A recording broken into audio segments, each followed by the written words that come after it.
আমরা একটা বাচ্চা স্কুলে ভর্তি করালাম, সে ফাইনাল পরীক্ষায় উত্তীর্ণ হওয়ার পর প্রতি বছর কেন তাকে ভর্তি হতে হবে? এটা কেমন সিস্টেম? শিক্ষাটাকে একটা পণ্য বানানো হয়েছে এবং অভিভাবকদেরকে বানানো হয়েছে ক্রেতা। আর এই পণ্য আর ক্রেতার মাঝখানে প্রতি বছর প্রায় 10,000 কোটি টাকার একটা বাণিজ্য তৈরি হয়েছে বাংলাদেশে। আমি আপনাদের মতো সাংবাদিক এবং আমি একজন অভিভাবক, সবসময় আমার অবস্থানটা থাকে ক্যামেরার ওই পাশে। আজকে একটা সঙ্গত কারণে ক্যামেরার এই পাশে আমি দাঁড়িয়েছি, কারণ আমি ফিল্ডে কাজ করি, মানুষের কাছে যাই। আমি নিজেও একজন ভুক্তভোগী। আমার একটা সন্তান আছে, আমার সন্তান ক্লাস 4-এ পড়ে। এবছর তার পুনর্ভর্তি করতে 45,000 টাকা দিতে হয়েছে, গত বছর দিতে হয়েছিল 42,000 টাকা। তো আমি একবার চিন্তা করে দেখলাম যে যাদের বাসায় 3টা বাচ্চা আছে সেই ফ্যামিলিগুলোর কি অবস্থা। যে বাংলাদেশে অধিকাংশ মানুষ মধ্যবিত্ত, নিম্ন মধ্যবিত্ত এবং নিম্নবিত্ত। আমাদের সম্পদ নেই, আমাদের বাড়ি গাড়ি নেই। আমরা যারা নিম্ন মধ্যবিত্ত আমরা মনে করি আমাদের সন্তানটাই হচ্ছে আমাদের সম্পদ। এদেশের মানুষ সারা জীবন সন্তানের জন্য সর্বোচ্চ করে। কেন করে?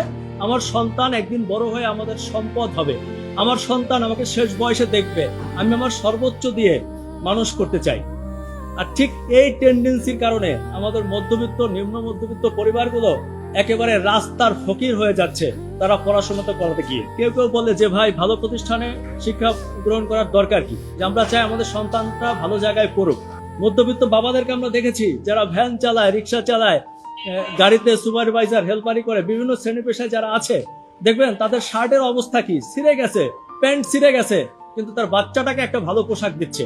এটা আমাদের দেশের একদম রাষ্ট্রীয়ভাবে এমনটা হয়ে আসছে, কারণ আমরা চাই আমাদের সন্তানরাই আমাদের ভবিষ্যৎ হোক। কিন্তু দেখেন, আমাদের সেই সন্তানদেরকে নিয়ে আমাদের এই যে আমাদের এত পরিশ্রম, এত কষ্ট, সেই রিজিকটা প্রতি বছর শোষণ করে নিয়ে যাওয়া হচ্ছে শিক্ষা ব্যবস্থার নামে। কিছু প্রতিষ্ঠান আছে যারা এর ব্যতিক্রম। সবাই যেভাবে টাকা নিচ্ছে তা না, কিন্তু অধিকাংশ প্রতিষ্ঠান নিচ্ছে, এবং এ কারণে দরিদ্র আরো দরিদ্র হচ্ছে, নিম্নবিত্ত একেবারে রাস্তার ফকির হয়ে যাচ্ছে এই বাচ্চাদের পড়াশোনা করাতে গিয়ে। আমাদের কথা হচ্ছে, আমরা একটা বাচ্চা স্কুলে ভর্তি করালাম, সে ফাইনাল পরীক্ষায় উত্তীর্ণ হওয়ার পর প্রতি বছর কেন তাকে ভর্তি হতে হবে? এটা কেমন সিস্টেম? শিক্ষাটাকে একটা পণ্য বানানো হয়েছে এবং অভিভাবকদেরকে বানানো হয়েছে ক্রেতা। আর এই পণ্য আর ক্রেতার মাঝখানে প্রতি বছর প্রায় 10,000 কোটি টাকার একটা বাণিজ্য তৈরি হয়েছে বাংলাদেশে। এটা আমরা চ্যালেঞ্জ করতে চাই। আমরা সেই চ্যালেঞ্জ করতে গিয়ে আমরা দেখেছি যে সরকার কিন্তু ইতিমধ্যেই পদক্ষেপ নিয়েছে, এবং সেই পদক্ষেপের অংশ হিসাবে গত 23শে নভেম্বর 2025 তারিখে সরকার একটি প্রজ্ঞাপন দিয়েছিল, যার নাম্বার হচ্ছে 000724400022562। এর 15-5 ধারার উপধারায় বলা আছে, একই প্রতিষ্ঠানে বার্ষিক পরীক্ষায় উত্তীর্ণ হয়ে এক শ্রেণী থেকে পরবর্তী শ্রেণীতে ভর্তির ক্ষেত্রে প্রতি বছর সেশন চার্জ নেওয়া যাবে, তবে পুনর্ভর্তি ফি নেওয়া যাবে না। এটি একটি গুরুত্বপূর্ণ প্রজ্ঞাপন, যেটি স্বাক্ষর করেছিল রেহানা পারভীন, শিক্ষা মন্ত্রণালয়ের সচিব। একটা ব্যাপার চিন্তা করে দেখেন, একজন সচিবের স্বাক্ষর করা একটি প্রজ্ঞাপন বাংলাদেশে বাস্তবায়ন করা যায়নি। কেন যায়নি? এটার পেছনে কারা দায়ী? এভাবে যে 10,000 কোটি টাকা প্রতি বছর বাণিজ্য হচ্ছে, এভাবে চলতে পারে না। আমরা তাই বাংলাদেশ আইন ও অধিকার 8 সংগঠনের পক্ষ থেকে আজকে মহামান্য হাইকোর্টে আমরা একটি রিট পিটিশন করেছি জনস্বার্থে, যেখানে স্পষ্ট আমরা 3টি নির্দেশনা চেয়েছি।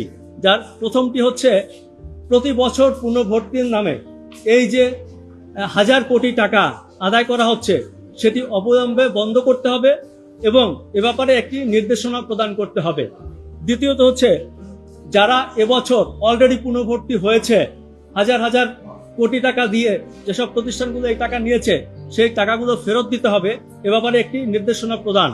এবং সর্বশেষ আমরা মহামান্য হাইকোর্টের কাছে যেটি চেয়েছি সেটি হচ্ছে, সচিব রেহানা পারভীন স্বাক্ষরিত যে প্রজ্ঞাপনটি হয়েছে সেটি বাস্তবায়ন করতে হবে এবং একটি আলাদা স্বাধীন মনিটরিং সেল গঠন করতে হবে এবং এটি প্রতি বছর মনিটর করতে হবে।